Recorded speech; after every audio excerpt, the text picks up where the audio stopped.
Hi, Doc Jason. Hi, magandang umaga po sa inyong lahat. Magandang umaga po. Ayan, ako po si Papa Awel. Huwag niyo po mapagkamalang si Tita Winnie Cordero ako. Medyo Opo. commending lang muna si Tita Winnie sa kanyang mga pinagkakaabalahan. Doc Jason, nabanggit ko po kasi na kayo po ay isang veterinaryo. Alam na po nila yan, naalala nila si Doc Aga, Mulak, di ba po? Pero may sinabi tayong taxidermist. Ano po ba po yung trabaho ng isang taxidermist? Nagdadrive po kayo ng taxi? Habang nagpapaderma, taxidermist. Ano po yun? Taxidermy po ay ito po yung pagpe-preserve ng mga namatay na pets para po muling makita po ulit ng mga pet owners natin. So, ayan po, yung mga examples po natin. Ito po, mga patay na dogs na yan. And ayan, meron po tayong mga samples dito. And, nakikita lang po natin yan sa mga museum. Bakit buhay na buhay yung mga hayop? Taxidermy po pala yung proseso na pinagdadaanan nila. Opo, yun po ang tawag. So, yun, kaya ko po ibinidyo para mas maganda pong makita nila yung samples. Ayan. Tama. Isa pong magandang halimbawa kayo na gumagalaw din ang video po ninyo at para makita po natin yung ayan, ibig nyo po sabihin, ito po sa mga nanonood po sa inyong mga teleradyo, pinakita po natin sa mga nakikinig naman sa radyo, yung mga dating alagang hayop na natiling buhay kahit wala na silang totoong buhay sa proseso ng taxidermist.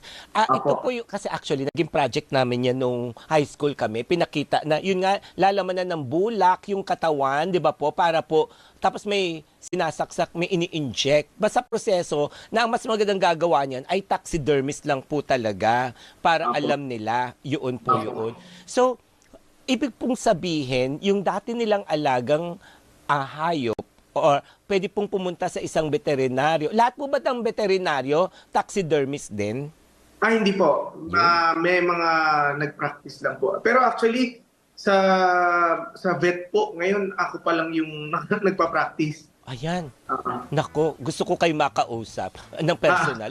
Sa mga vet po. So kung, Doc Jason, lahat po ba po ng hayop ay pwede pong sumailalim sa taxidermy para ma-preserve po? Opo. Based po sa pag-test po namin, yes, lahat naman kasi nakapag-test na rin kami ng like for example, yung may mga nagpadala na po sa amin ng gecko, yung mga butiki. Tapos nag-test po kami kasi po yung bahay ko po ay situated sa isang parang bukid. So may mga nakikita kami namamatay na mga bees and tinetesting namin. Pwede po may nagawa na rin kaming scorpion. So ibig sabihin, before, ang akala po nila ang taxidermy ay limited lang sa mga zoo or museum animals. Kasi nga po, nung umpisa, ginagamit lang to ng first yung mga hunters dahil as their trophies. Tapos, ang nangyari, ginamit po sa museum for educational purpose. Tama. So, yun po, the reason why nandito po si Pet Eternity is dinala na po namin sa taxidermy para po sa mga pets. Ano na po yung pinakamalaking na i-preserve nyong hayop? So, kung pinakamalaking hayop po, yun pong elephant, si Mali. Kilala niyo po si Mali? Opo. Oo. So, if you're going to allow me, nandito po siya sa harap ng bahay ko. Pwede ko siyang videohan. Yes. Sige nga po. Total maganda ang signal ninyo. Ayan, ipapakita po si Mali. Yung pinakamalaki pong nagawa ni Doc Jason na preserve ay isang elepante. At yun nga po sa mga, meron din po dyan mga alaga na gusto nyo pong manatiling buhay sa inyong alaala, ay pwede nga pong sumailalim sa proseso na tinatawag na taxidermy. Ayan. Habang pupunta po si Doc po dyan, naku, marami na po nagiging interesado. Ayan na nga po, Nasa harap po siya ng bahay ko ngayon. Oo. Nakita mo naman po, si Mali po talaga po yan na hindi nyo po pinagpalitan. Ay, wala. Tsaka hindi naman po maipapalit kasi talagang tingnan nyo po kung mapapansin nyo po yung niya, yung mga nails. Original po lahat. Ayan, Opo. Doc, paano nyo po na-preserve yung loob? Ano po, bulak po ba o may ginamit kayong iba? Sobrang daming bulak po ang uubusin if yun po ang gagamitin namin. Ang ginagamit po namin dati pa kahit sa mga pets ay yun pong tinatawag na EPP, Expanded Polypropylene, yung ginagamit po sa eroplano na sa mga Opo. tupak ng eroplano na Opo. kasi para matibay po. Ayun po. Kamangha-mangha. Marami Ay. sigurong nagugulat ngayon. Yung mga mamshis at papshis dyan, biglang tinawag ang mga bata. Parinig ka, tingnan mo yung elepante. O, buhay na buhay pa rin dahil na taxidermy yan ni Doc Jason. Nakakatawa. Ako, salamat Kung ang po. elepante po ang pinakamalaki, ano po yung pinakamaliit ninyo na na-preserve gamit po ang taxidermy? Based on my experience po, pinakamaliit na siguro yung, ano ba, scorpion? May parang, ayun po, ganun. Tapos, Oh. ah Kaya nyo rin po ba ng nagpapagawa rin lamok mga o spiders langgam? wala hindi naman po kasi, Oo nga naman. ala pong Walang kasyang bulak. nagkaka-idea pa for that. Just lang po, Doc. Gusto Hindi, ko lang okay kayo lang naman po. pangitiin.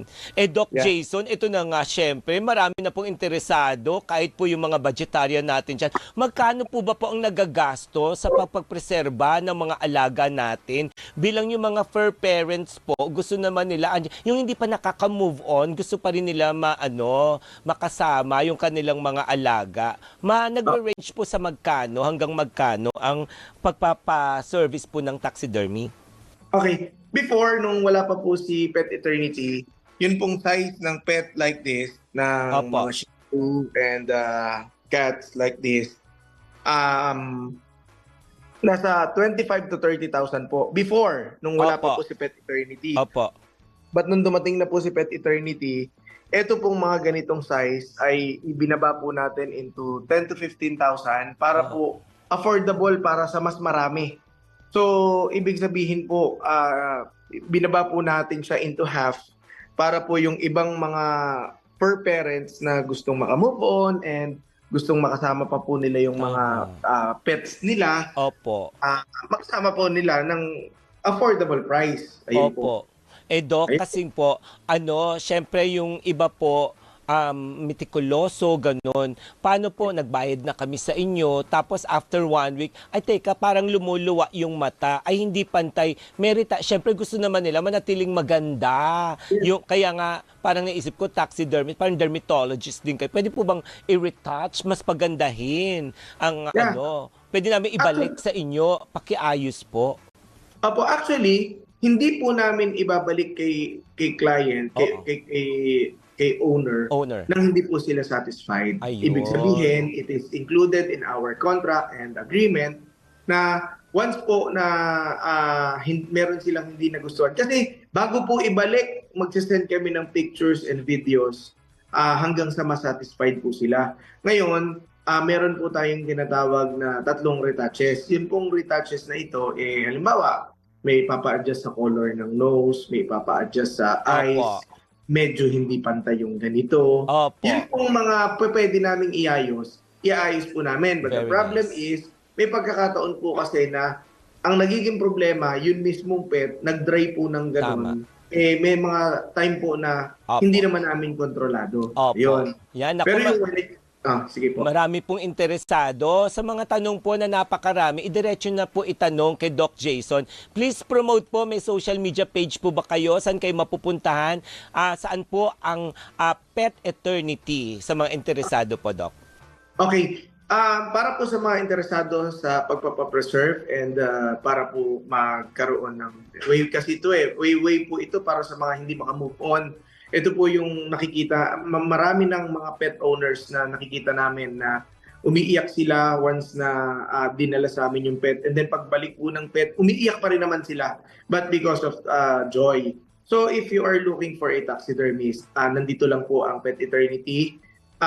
Hanapin niyo po kami sa Facebook page po natin, Pet Eternity. Makikita po ninyo yung mga awards natin doon. Yes. And yung picture po ni Mali. Tapos po, basta makikita nyo po na legit kasi we are 82,000 followers. Official. Tapos po, from 7 a.m. to 11 p.m. po, sigurado po ako may sasagot po sa inyo na customer care team natin. Kasi ang billing ko po, itong mga clients po natin na ito ay namatayan at dumadaan po sa lungkot. Dahil ang mga fur pets po natin ay hindi naman po sila bantay na lang sa ngayon at hindi na lang po basta pinakakain lang. Ngayon po ay part ng pamilya. Kaya po ang billing ko sa kanila dapat in less than 5 minutes. Mabalikan po ninyo yung mga clients para lahat po ng mga inquiries nila ay masagot po natin. Yay! Tapos, in our Pet Eternity Facebook page, may isisend din po namin sa inyo yung spoon feeding, how to preserve po habang nandyan sa bahay ninyo yung mga pets. Kasi po, may participation din po na kailangan namin sa inyo para hindi po mag-decay agad yung pet. Kasi pagdating po sa amin, nag-decay, malaking problema po, may pagkakataon na baka hindi po namin magawa. Opo, ayan ako. Maraming salamat po, Dr. Jason Abner Sumaway, ang ating pong veterinarian at taxidermist ng Pet Eternity. Mapipreserve pa rin po natin ang alaala ng ating mga alagang hayop. Kaya sa panahon at araw ng undas, alalahanin din natin ang ating mga alagang hayop dahil po sila ay bahagi din ng ating pamilya. Maraming salamat po. Nako,